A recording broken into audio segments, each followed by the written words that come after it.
सरपंच उपसरपंचांना घोषित वाढीव मानधन द्या, भगवानदास केंगार।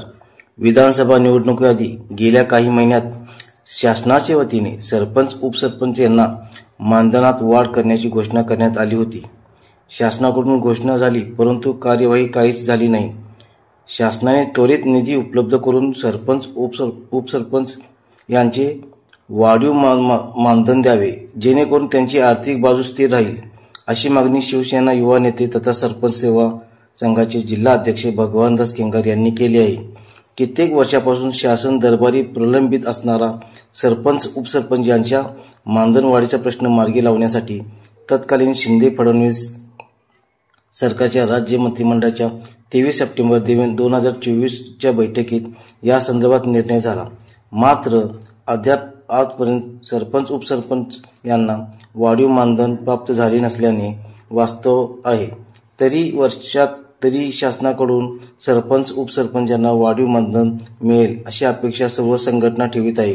राज्यातील सरपंच आणि उपसरपंचाच्या मानधनात वाढ करण्यात यावी यासाठी अनेक सरपंच संघटनांनी संघर्ष केला।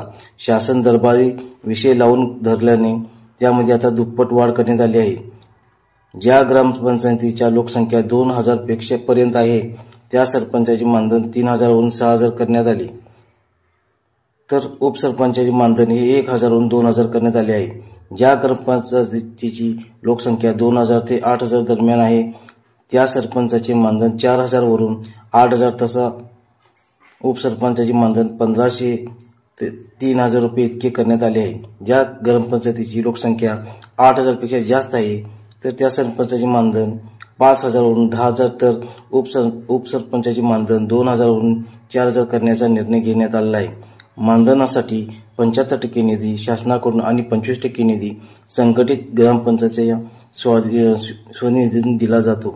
मात्र वाढीव मानधनाचा निधी शासनाकडून उपलब्ध झाला नसल्याने राज्यातील जिल्ह्यातील सरपंच उपसरपंच वाढीव मानधनापासून वंचित आहेत।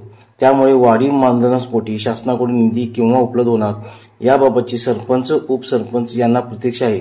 अनेक सरपंच संघटना यांनी वाढीव मतदानाचा मोठा जल्लोष साजरा केला होता, परंतु निधी उपलब्ध नसल्याने त्यांची तात्पुरती भ्रमनिष्ठा झाली आहे। राज्यातील अनेक सरपंचांना नाहक त्रास करावा लागत आहे। अनेक सरपंचांच्या जीवघेणी हल्ला होत आहेत। या संदर्भात सरकारने सरपंचाच्या सिक्युरिटीच्या दृष्टीने कठोर निर्णय घ्यावेत। अशा अनेक हल्ल्यात महाराष्ट्रात अनेक सरपंचाचे मुर्दे पडत आहेत। असे अनेक हल्ल्यात मृत्युमुखी पडलेल्या सरपंच कुटुंबांना शासनाकडून 25 लाख रुपये नुकसान भरपाई मिळावी, जेणेकरून बीड सारख्या घटना महाराष्ट्रात पुन्हा घडणार नाहीत याची दक्षता सरकारने घ्यावी। तरी घोषणेनुसार वाढीव मानधन व सरपंचाच्या सिक्युरिटीच्या दृष्टीने या काय उपाययोजना करण्यात येतील ते त्वरित करावे, अशी मागणी शिवसेना युवा नेते तसेच सरपंच संघाचे जिल्हा अध्यक्ष भगवानदास केंगार यांनी एका पत्रकाद्वारे केली आहे। मी सम्यक मराठी न्यूजसाठी प्रमोद चिनके, सांगली। अशा नवनवीन बातम्यांसाठी आमच्या चॅनलला सबस्क्राईब करा। धन्यवाद।